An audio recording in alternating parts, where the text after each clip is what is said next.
Quem cresceu entre os anos 90 e os anos 2000 sabe bem que existia duas sensações ao ver essa máscara. Uma de medo profundo.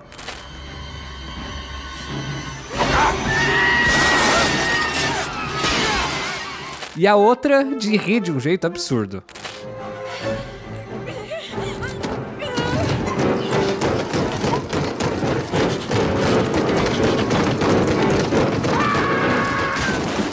Pois é, nada era tão sério que não pudesse virar uma comédia sem freio na mão desses filmes. Essa é a magia da paródia, um gênero que ganhou força nos anos 2000, mas que já fazia parte do cinema muito antes disso. Hoje eu vou relembrar alguns clássicos, revisitar outros que não funcionaram tão bem e mostrar como essas produções fizeram o mundo rir até a piada perder a graça. E a gente curtia tanto esses filmes e aí eles desapareceram? E aí várias perguntas surgem na mente. O que fez as paródias sumirem do cinema? Será que é um mundo que tá muito chato? E será que elas eram engraçadas mesmo? E depois de tanto tempo, parece que elas estão voltando? Por que será? São muitas perguntas e a gente vai descobrir tudo agora.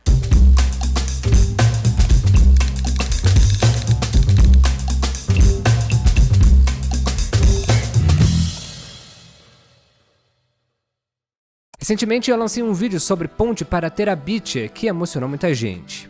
Era um tema difícil porque tinha que falar de um assunto muito delicado, de forma respeitosa, mostrando a importância desse filme tanto pra mim quanto pra quem assistiu. E eu agradeço demais pelos comentários elogiando o vídeo, porque tudo aqui no Aprofundo é feito com muito carinho e muita atenção. E é nisso que eu acredito, fazer conteúdo com essência, utilizando, claro, técnicas profissionais de roteiro, de storytelling, de edição, de thumbnail, para criar não só um videozinho qualquer, mas sim um conteúdo que se conecte com as pessoas. E, infelizmente, isso é muito raro de você encontrar na internet hoje, né? Por isso, agora em 2026, eu vou realizar um sonho de muitos anos. Eu vou lançar a minha própria escola online para formar novos criadores de conteúdo, o Aprofundo Creators. Eu vou lançar uma escola voltada a ensinar tudo sobre criação de conteúdo, essência, criatividade, roteiro, gravação, edição, design e estratégia para construir uma carreira sólida. E eu sei que quando a gente ouve falar em curso, logo a gente pensa em alguém tentando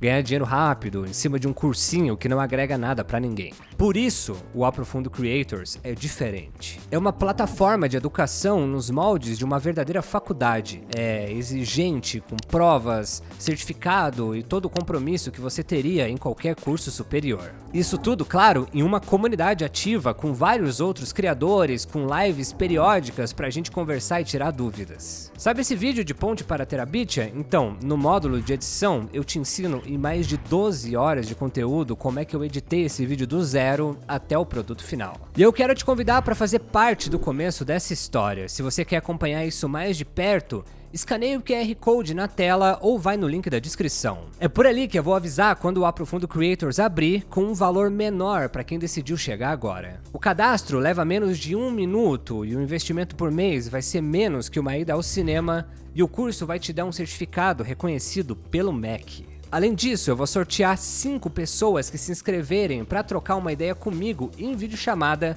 para analisar o seu conteúdo de perto e pensar junto como melhorar os seus vídeos. Mas isso não é para todo mundo, tá? É para quem quer levar a criação a sério e assumir esse compromisso. Vem comigo que a gente vai criar a nova era da internet juntos. Tá, mas antes de tudo, é sátira ou paródia? Vamos lá. A sátira mira no comportamento humano ou em questões sociais. Ela usa o humor para cutucar algo maior, tipo Idiocracia, por exemplo, que exagera a burrice coletiva para criticar a cultura de massa e o anti-intelectualismo. O filme não tá zoando outro filme específico, ele tá zoando uma ideia, um jeito de pensar. Já a paródia funciona de outro jeito. Ela pega algo que todo mundo conhece e distorce aquilo para fazer rir. Pode ser um filme famoso, uma cena icônica, música ou até um estilo inteiro. É quando você reconhece a referência na hora e ri justamente porque ela tá toda torta. E existem vários tipos de paródia. Algumas miram em um filme específico. Outras tiram sarro de um gênero inteiro, como filmes de terror ou de desastre. Também tem a paródia de formato, como o mockumentary, o falso documentário que finge ser sério, mas tá longe disso. Aqui o nosso foco vai ser na escola mais popular e escrachada. Aquela que ri de filmes e estilos que o público reconhece de cara, sem precisar explicar muito. E quando a gente fala em paródias de filmes, logo vem Todo Mundo em Pânico, Super-Herói o Filme ou outros filmes do gênero na cabeça. Mas essa prática nasceu quase junto com o cinema.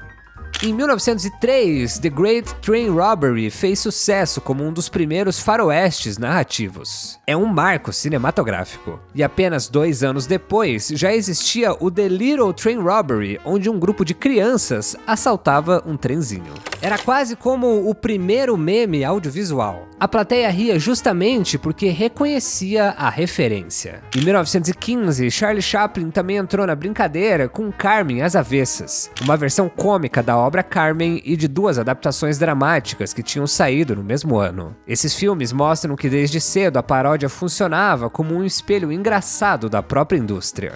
Sem dúvidas, Charlie Chaplin entendia como poucos o desafio artístico desse tipo de humor. Para parodiar bem, não basta sair colando referências. O diretor precisa dominar o estilo que está imitando. Precisa entender como aquele gênero funciona, qual que é o ritmo, qual que é o clima, quais são os códigos. Só depois disso é que vem a graça. Quem também entendeu isso foi o Mel Brooks. Lá nos anos 70, o cara transformou a paródia em um evento cultural, em produto de massa, e provou que rir dos gêneros podia render tanto quanto levá-los a sério. Seu primeiro grande sucesso nessa linha foi o Banzé no Oeste, uma comédia que usa todos os elementos do faroeste clássico, cidadezinha, xerife, pistoleiros, só que vira tudo de cabeça para baixo. Brooks não só zoava os clichês, mas também fazia críticas sociais, falando sobre a sociedade americana e dos próprios filmes de faroeste. Foi tão ousado que quase não saiu do papel. O estúdio achava pesado demais, mas acabou explodindo nas bilheterias. Logo depois, em O Jovem Frankenstein, Mel Brooks mostrou seu lado mais cinéfilo. O filme faz piada com os clássicos de terror da Universal Pictures, mas com um cuidado impressionante. Ele foi rodado em preto e branco, com fotografia, enquadramentos e cenários que reproduzem fielmente aqueles filmes antigos de monstro que todo mundo reconhece. E é aí que tá o segredo: o Brooks não fazia paródias toscas ou jogadas no improviso. Ele recriava a linguagem do gênero com tanto respeito e atenção aos detalhes que, em alguns momentos, o filme quase parece um clássico perdido da própria Universal.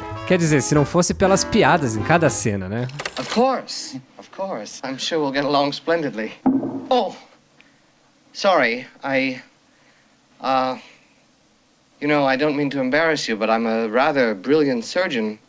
Perhaps I could help you with that hump. What hump?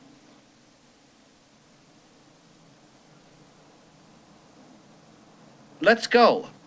Nos anos seguintes, o cineasta ainda ampliou o alcance. Em Alta Ansiedade, ele brincou com os filmes de suspense de Alfred Hitchcock, copiando os enquadramentos, as trilhas tensas e as situações de paranoia. E nos anos 80, foi a vez de tirar onda com o fenômeno cultural mais quente daquela época. Spaceballs, conhecido aqui como SOS, tem um louco solto no espaço. O filme zoava Star Wars e toda a mania por ficção científica. Aqui, Brooks mostrou que a paródia também era capaz de dialogar diretamente com blockbusters recentes e não só os gêneros clássicos.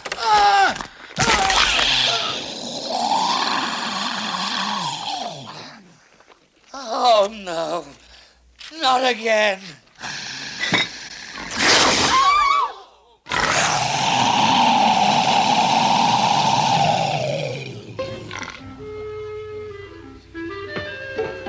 Hello, my baby. Hello, my honey. Importante mencionar que, em paralelo ao Brooks, a comédia britânica também cravou a sua visão de paródia com o Monty Python. O grupo não mirava em um filme específico, mas sim nos gêneros e nos formatos. Por exemplo, Em Busca do Cálice Sagrado ridicularizava os épicos medievais e A Vida de Brian zoava os épicos bíblicos. Eles também faziam esquetes que satirizavam programas de TV e documentários, assim como o Cacete Planeta veio a fazer no Brasil. E claro, você sabe, já tem o vídeo sobre sobre o Cacete Planeta aqui no canal, vídeo de quase 1 hora, tá? Vou deixar o link aqui na descrição. Se Mel Brooks mostrou como recriar gêneros inteiros com precisão, outro grupo decidiu ir por um caminho diferente: acelerar tudo. O trio formado por Jim Abrahams e os irmãos David Zucker e Jerry Zucker resolveu apertar o botão do caos. Em 1977, eles lançaram The Kentucky Fried Movie, uma coletânea de sketches que já deixava bem clara a proposta. A fórmula era simples e agressiva: piadas rápidas, humor nonsense e uma verdadeira metralhadora de referências. Nada de dar tempo para respirar. Quando uma piada terminava, já vinha outra logo em cima, às vezes várias ao mesmo tempo. Mas foi em 1980 que eles mudaram de vez o jogo com o inesquecível Apertem os cintos, o piloto sumiu. Piloto automático, piloto automático. Está aqui.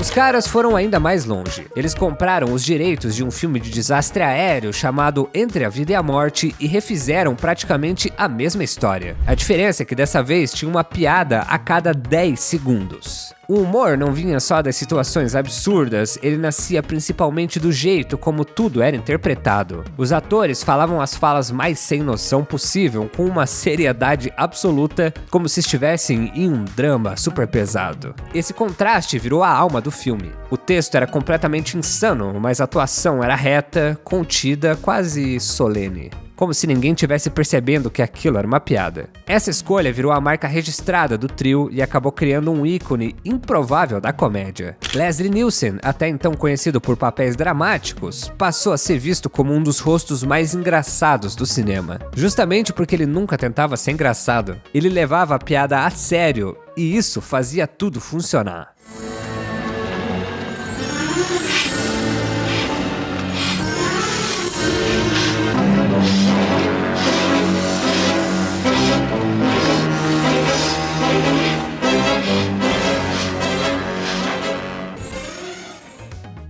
O sucesso foi gigante. Apertem os cintos custou cerca de 3 milhões de dólares e rendeu mais de 170 milhões mundialmente, se tornando uma das comédias mais lucrativas da história até então. E a fórmula não parou por aí. Em 1982, eles criaram a série Esquadrão de Polícia, que parodiava dramas policiais antigos. A série rendeu pouco na TV, mas virou ouro quando seu universo migrou para o cinema com o título Corra que a Polícia Vem Aí. De novo, Leslie Nielsen era o protagonista perfeito, mantendo uma cara de mármore diante dos maiores absurdos. E todos esses filmes dá pra assistir dublados sem problemas, você vai rir do mesmo jeito. Quem aí lembra de cara da dublagem sensacional do Márcio Seixas?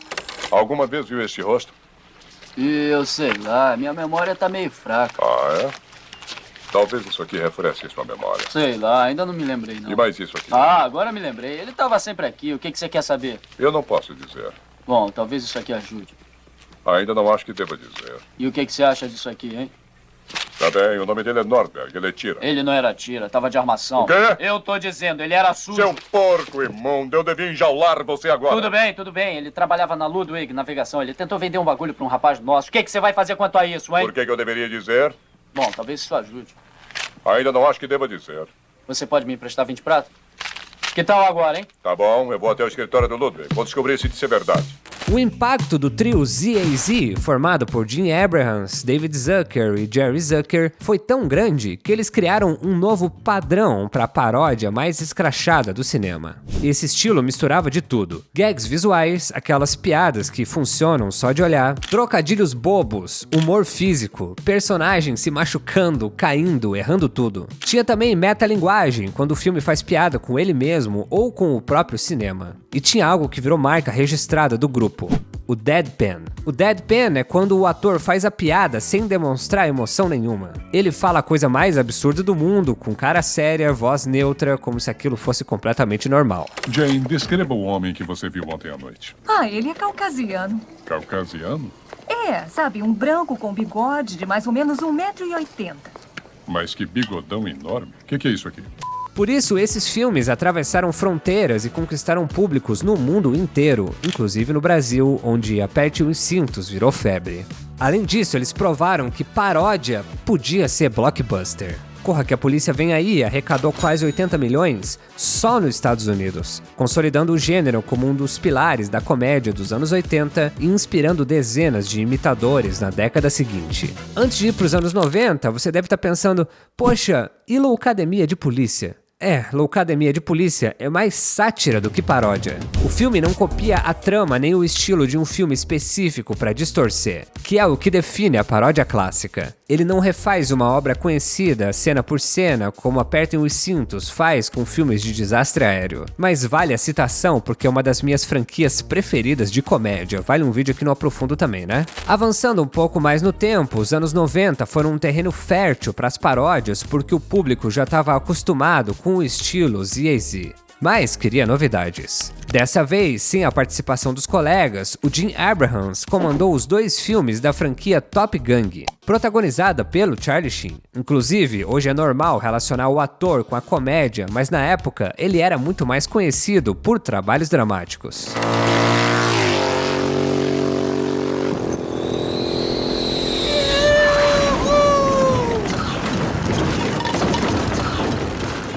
Top Gun se mostrou uma evolução do Apertem os Cintos. Piadas visuais insanas e atores levando tudo a sério. A franquia brincava com filmes que iam de Top Gun a Rambo e virou mais um grande sucesso de bilheteria, mostrando que ainda havia apetite para esse tipo de humor.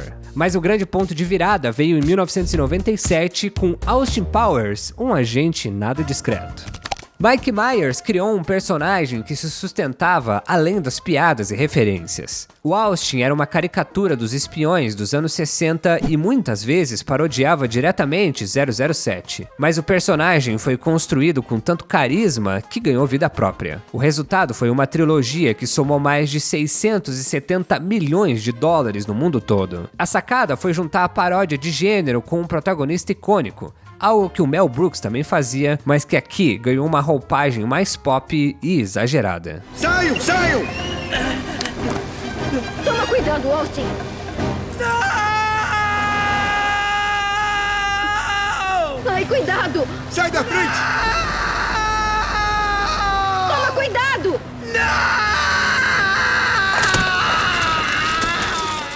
E talvez nem todo mundo lembre, mas eu adorava Heróis Fora de Órbita. O filme até começa parodiando Star Trek, mas vai muito além disso. Em vez de só tirar sarro, ele vira quase uma declaração de amor a uns fãs. Ri dos clichês da ficção científica de TV, das falas solenes, dos uniformes, dos personagens presos a um único bordão. Mas nunca com desprezo. O filme brinca com aquele universo, mas ao mesmo tempo respeita ele. Os personagens são carismáticos, têm conflitos reais e acabam vivendo uma aventura que envolve de verdade. Filmaço, tá? Essa diversidade mostra que nos anos 90 o gênero estava em alta e se adaptando. A paródia tinha várias caras diferentes e todas ainda rendiam boas bilheterias. E então chegaram os anos 2000 trazendo uma nova onda com o Todo Mundo em Pânico.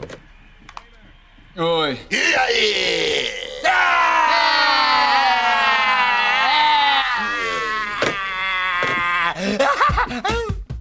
O filme dos irmãos Wayans pegava em cheio o terror adolescente da época, principalmente Pânico, e Eu Sei o que Vocês Fizeram no verão passado, e escancarava todos os clichês sem nenhuma piedade. A ideia, na verdade, começou a se formar ainda nos bastidores da sitcom The Wayans Brothers. Os irmãos eram fãs do Leslie Nielsen e daquele humor sério dizendo absurdos. Ao mesmo tempo, o cinema vivia o auge do terror adolescente. Pânico tinha virado um fenômeno nos anos 80 e já acumulava 3 sequências de sucesso. O gênero estava em alta, cheio de regras, clichês e personagens fáceis de reconhecer. Era o cenário perfeito. De um lado, a admiração pelo humor escrachado das paródias clássicas. Do outro, um gênero popular, repetitivo e reconhecível. A ideia era simples, pegar aquilo que assustava o público e virar do avesso. O resultado foi um fenômeno inesperado. O filme arrecadou quase 280 milhões de dólares no mundo inteiro e se tornou uma das maiores bilheterias daquele ano.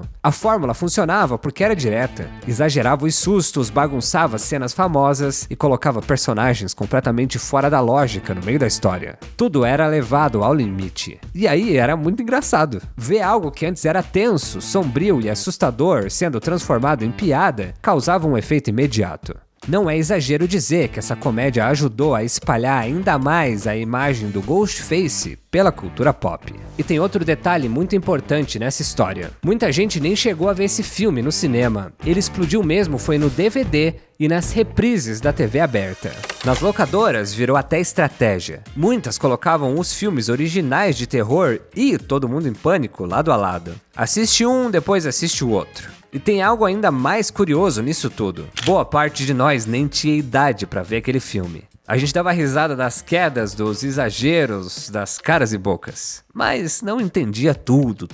Com o tempo veio a surpresa. Anos depois, já adulto, você reassiste e percebe que tinha muita piada passando batido. Referências, insinuações, comentários que só fazem sentido depois de viver mais um pouco. E se você se identificou com tudo que eu disse até agora, talvez eu vá desbloquear uma memória sua. No mesmo ano, Todo Mundo em Pânico teve uma espécie de primo pobre, Histeria, uma comédia que também ridicularizava os sucessos do terror, mas que foi lançada direto para DVD. Isso por si só limitou muito o alcance do filme, mas a subversão do gênero também não foi considerada grandes coisas. Fora que ele ainda sofreu com a comparação. Bom, mas seguindo essa nova onda, em 2001 teve o popular Não É Mais Um Besterol Americano, que eu comentei no vídeo sobre comédias adolescentes. A produção zomba dos clichês dos filmes teen, com destaque para Ela é Demais, usando um humor ácido e nonsense, que foi acusado de ser gratuito por muitos críticos, mas que ao mesmo tempo conquistou o público da época.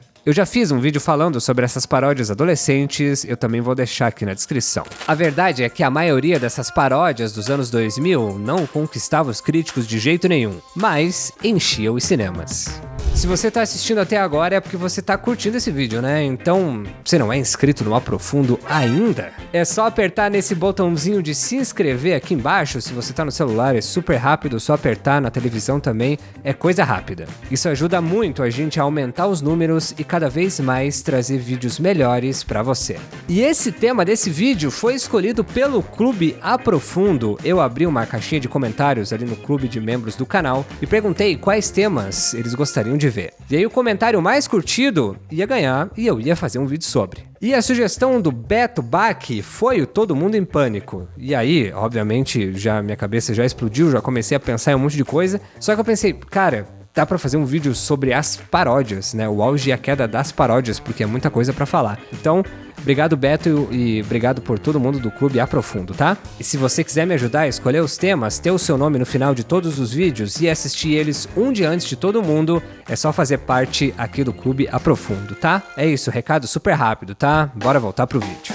O primeiro, Todo Mundo em Pânico, teve uma recepção divisiva, mas também teve elogios de profissionais respeitados, como o crítico Roger Ebert. Pouco tempo depois, veio Todo Mundo em Pânico 2. O filme também funcionou muito bem e fez um sucesso considerável, mostrando que aquela fórmula ainda tinha fôlego. Mas os bastidores dessa continuação foram bem mais caóticos do que parece. Segundo o diretor, o Kenan Ivory Wayans, a equipe assistiu a mais de 130 filmes de terror só como pesquisa. A ideia não era deixar passar nenhum clichê importante do gênero. Teve até confusão de elenco. O Marlon Brando chegou a ser escalado para viver o padre McFeely e gravou um dia inteiro de cenas. Mas precisou sair da produção por causa de problemas de saúde. No lugar dele, entrou James Woods, que recebeu cerca de $1 milhão por apenas 4 dias de trabalho. O maior problema, porém, foi o tempo. A Miramax só aprovou a continuação depois do sucesso absurdo do primeiro filme. Com isso, a produção virou uma corrida contra o relógio. Roteiro, filmagens e pós-produção tiveram que ser feitos em menos de 9 meses. Praticamente metade do tempo normal de uma grande produção de Hollywood naquela época. Esse processo apressado cobrou o seu preço. Foi justamente essa experiência exaustiva que fez com que os irmãos Wayans decidissem não seguir na franquia. Depois do segundo filme, eles se afastaram completamente da série. A direção dos filmes 3 e 4 ficou a cargo do David Zucker. Sim, um dos membros do trio Z&Z. E um dos roteiristas era simplesmente o Craig Mazin, o mesmo das séries Chernobyl e The Last of Us. Apesar do envolvimento de profissionais como eles, o humor desses filmes foi considerado menos inspirado e mais preso às referências. De De qualquer modo, como eu falei, o público continuou abraçando em peso. Por mais que esses filmes estivessem longe de ser considerados obras-primas ou de estarem no mesmo nível das paródias clássicas, eles tinham seu valor e um grande apelo popular. Ainda era interessante ver como eles distorciam as obras de sucesso da época, mesmo não tendo o humor mais refinado do mundo. Além disso, a dupla Cindy e Brenda, interpretadas por Anna Faris e Regina Hall, era nada menos que icônica. Se o Leslie Nielsen conquistava pela seriedade em meio ao nonsense, elas faziam a gente rir com reações que beiravam o cartunesco. E falando do próprio Leslie, ele é um dos protagonistas do terceiro filme, além do Charlie Sheen. E o fato da Brenda morrer um filme sim, um filme não, era uma das coisas mais engraçadas. Minha linda, linda Brenda, ela está tão tranquila.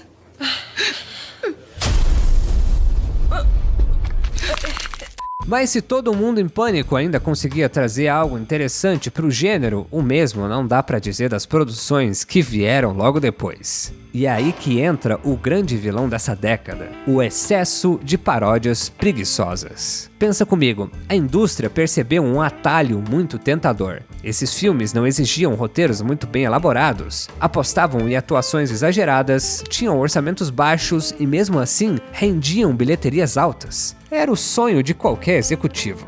A fórmula estava pronta. Pegava-se um filme famoso do momento, jogava-se um monte de piadas em cima, colocava-se um título parecido com algo que já existia e pronto. O público reconhecia, ria uma vez, comprava o ingresso. O problema é que quando todo mundo começa a repetir a mesma ideia, o encanto some rápido. A paródia, que antes vinha do cuidado e do entendimento do gênero, virou só um produto feito às pressas. E ali começava o caminho que levaria esse tipo de comédia do auge direto pra queda. A dupla Jason Friedberg e Aaron Seltzer é apontada como a principal responsável por esse desgaste. Eles fizeram parte do time de roteiristas do primeiro Todo Mundo em Pânico, e depois seguiram um caminho próprio com uma paródia atrás da outra. Vamos lá, vamos ver se você lembra de Uma Comédia Nada Romântica, Deu a Louca em Hollywood, Espartalhões, que eu considero até hoje inassistível, Super-Heróis, A Liga da Injustiça e Os Vampiros que se Mordam, e várias outras. Elas se limitavam a enfileirar referências pop sem contexto, com tudo jogado em tela, sem história pra amarrar. Nem as piadas se salvavam. O público até comparecia no primeiro fim de semana, muito por curiosidade. Mas aí vinha o baque. A crítica detonava, o boca a boca esfriava rápido e a piada envelhecia em questão de semanas. Aos poucos, essas produções começaram a manchar a reputação do gênero. Quando alguém falava em paródia, muita gente já torcia o nariz. Nesse meio tempo, surgiu alguns filmes que sobreviveram ao teste do tempo e se tornaram verdadeiros clássicos. Um dos que eu mais gosto é o Super-Herói o Filme. Lâminas de titânio cortam até diamante. Eu não estou com nenhum diamante. Esse filme, que funciona quase como um spin-off de Todo Mundo em Pânico, trouxe de volta o Craig Mazin, agora como roteirista e diretor. O alvo da vez eram os filmes de super-heróis. Mais especificamente, os filmes que estavam dominando o cinema naquele momento. A paródia mira forte em Homem-Aranha, do Sam Raimi, e no Batman Begins, do Christopher Nolan. Além de várias outras adaptações de quadrinhos que surgiam em sequência. A ideia era clara, rir não só dos heróis, mas da própria lógica desses filmes. O drama exagerado, as origens trágicas, os discursos sérios demais, tudo virava piada. E o curioso é que hoje esse filme funciona até melhor. Com o cinema de super-heróis vivendo uma fase de saturação, fica muito mais fácil reconhecer os clichês e rir deles. Aquilo que antes parecia novidade, agora soa totalmente repetido. E a paródia, nesse caso, ganha uma nova camada. Com certeza é uma das melhores paródias já feitas e provavelmente a minha...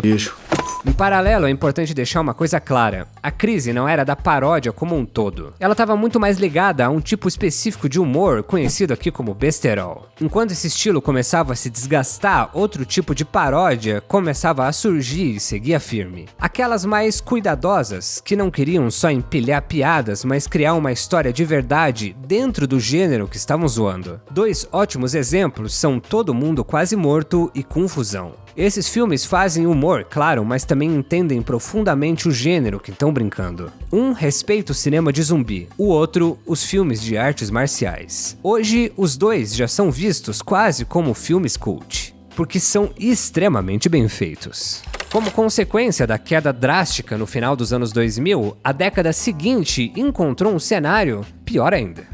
O público já não tinha paciência para ver mais um filme que só amontoava referências pop da moda. A crítica que já vinha detonando passou a ignorar dessa vez. E sem prestígio nem expectativa de qualidade, os estúdios também perderam interesse. A dupla de cineastas continuou atacando com Jogos Famintos, uma paródia óbvia de Jogos Vorazes, e Super Velozes Mega Furiosos, que também você já deve imaginar do que se trata, né? Mas se antes eles até conseguiram uma grana, os últimos projetos foram um tremendo fracasso. Nem mesmo Todo Mundo em Pânico se salvou. O quinto filme até gerou um bom lucro, mas teve a pior arrecadação de público e a pior avaliação da crítica de toda a franquia. E o fato de não ter a Cindy e a Brenda contribuiu muito para ele cair no esquecimento até dos fãs mais devotos. Já o Marlon Wayans tentou emplacar Inatividade Paranormal 1 e 2, além de 50 Tons de Preto. Ele trabalhou como ator, co-roteirista e produtor, mas passou longe de alcançar o mesmo reconhecimento de antes, até mesmo por parte do público.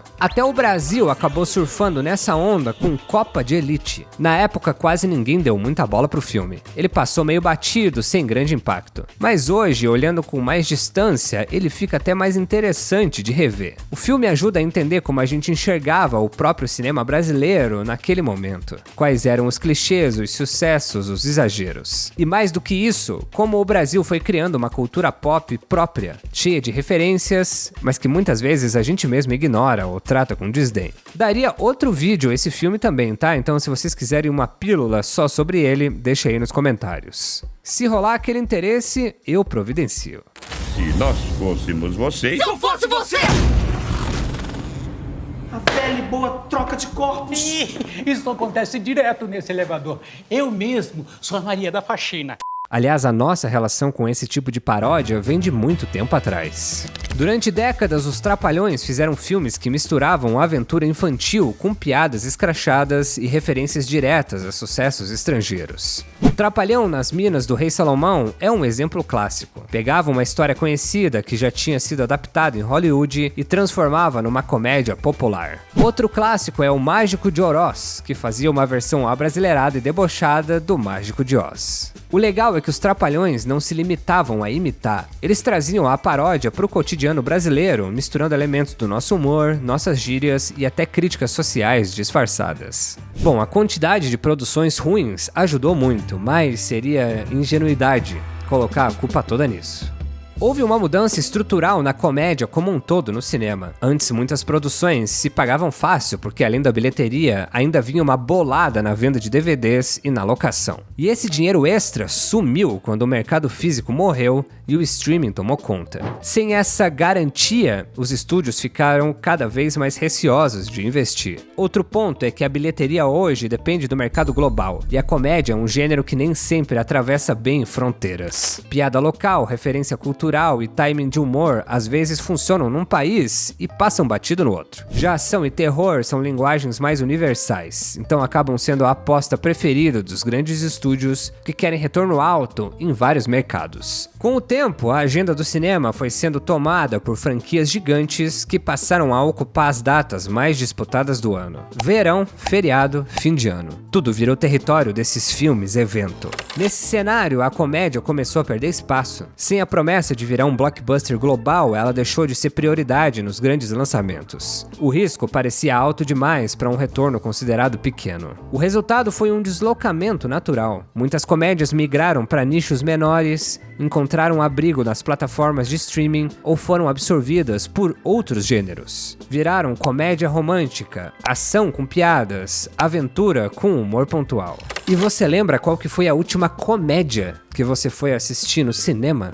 Outro fator foi a fragmentação cultural. Nos anos 80 e 90, quase todo mundo via os mesmos filmes ou programas de TV, então a referência era compartilhada. Hoje, com a internet, streaming e nichos, é muito mais difícil existir um repertório comum que sustente a piada. A cultura pop se fragmentou em bolhas, e a paródia precisa de um ponto em comum para o público reconhecer. E não dá para ignorar que a internet virou o terreno natural da paródia. Vídeos curtos, sketches no YouTube, TikTok, memes... reais. Tudo isso supriu a demanda por humor rápido que antes estava nos cinemas. E tem um fator importante nessa equação, né? O humor virou o gênero mais difícil de se fazer hoje em dia. Se a comédia é muito leve, muito água com açúcar, logo vem o rótulo de sem graça. Dizem que é boba, inofensiva demais, sem impacto. Mas se ela resolve ser mais ácida, mais subversiva, o risco é outro. A reação pode ser imediata. Críticas, polêmicas, acusação de ser ofensiva ou fora de tom e cancelamento.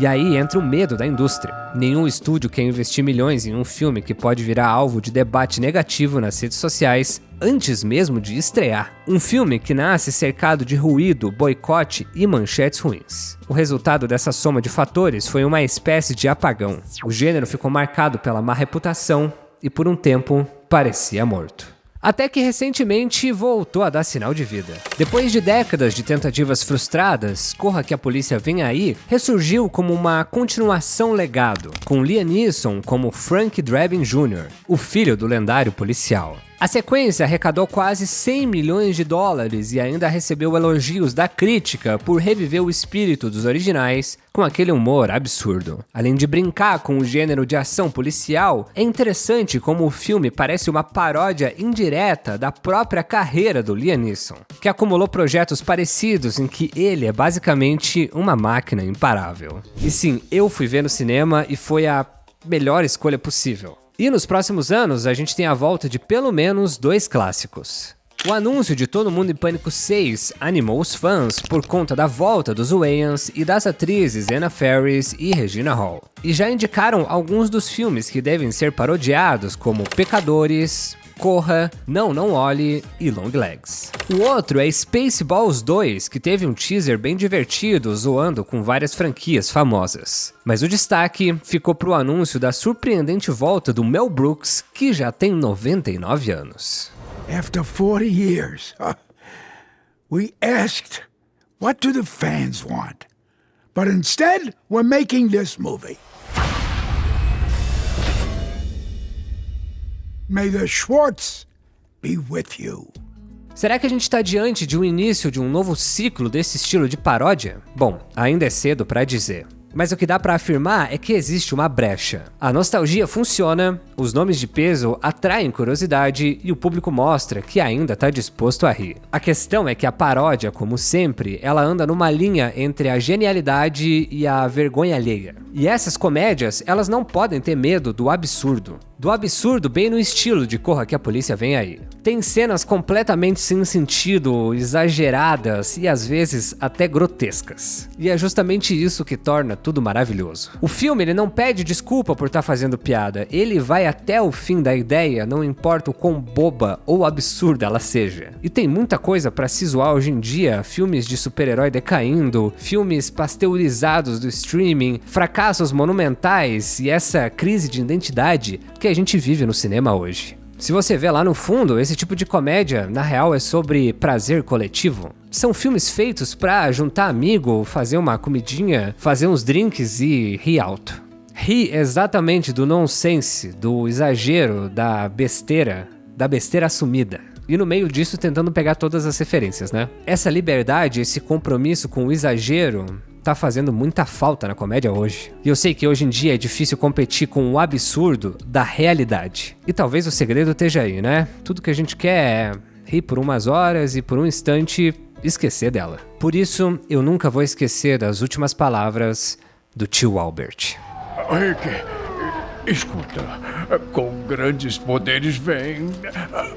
Grandes responsabilidades? Eu ia dizer uma porrada de mulheres, mas se quiser ser virgem pro resto da vida... Tio Albert! Meu vilão! E aí, meu nome é Lucas Seixer, eu sou jornalista e criador de conteúdo. Não esquece de ir aqui na descrição e fazer a sua inscrição no formulário para ser uma das primeiras pessoas a ter acesso à minha escola de criação de conteúdo, o Aprofundo Creators. E sim, a escola ainda não foi lançada, então se você quiser ter uma prioridade com um desconto que só essas pessoas que se inscreveram aqui vão ter, vai lá porque isso aqui é por tempo limitado, tá? E não é um curso rápido, as vagas não vão acabar, ela é uma escola online, do mesmo jeito que eu faço os conteúdos aqui no Aprofundo, tá? Tudo com muita pesquisa, com muita didática e com muita profundidade. E ao concluir, você vai ter um certificado reconhecido pelo MEC. Então isso aqui é coisa séria, tá, gente? Lá eu mesmo vou te ensinar em mais de 90 aulas, 17 módulos, tudo tintim por tintim, como desbloquear sua criatividade, como fazer um roteiro exatamente como esse aqui que você assistiu, como gravar, como editar, como crescer no YouTube, como ter constância, como fazer uma thumbnail, enfim, várias coisas. E se você tiver alguma dúvida sobre o Aprofundo Creators, vai lá no @olucaseixer ou no @aprofundoideias no Instagram, me manda um direct com a tua dúvida que eu vou te responder, tá? E muito obrigado por esses nomes, essas pessoas que estão passando aqui do lado, que são do Clube Aprofundo e ajudam esse canal a chegar mais longe, tá? É isso, gente. Obrigado por ter assistido mais um vídeo do Aprofundo até o final. A gente se vê na próxima, tá? Beijo. Tchau.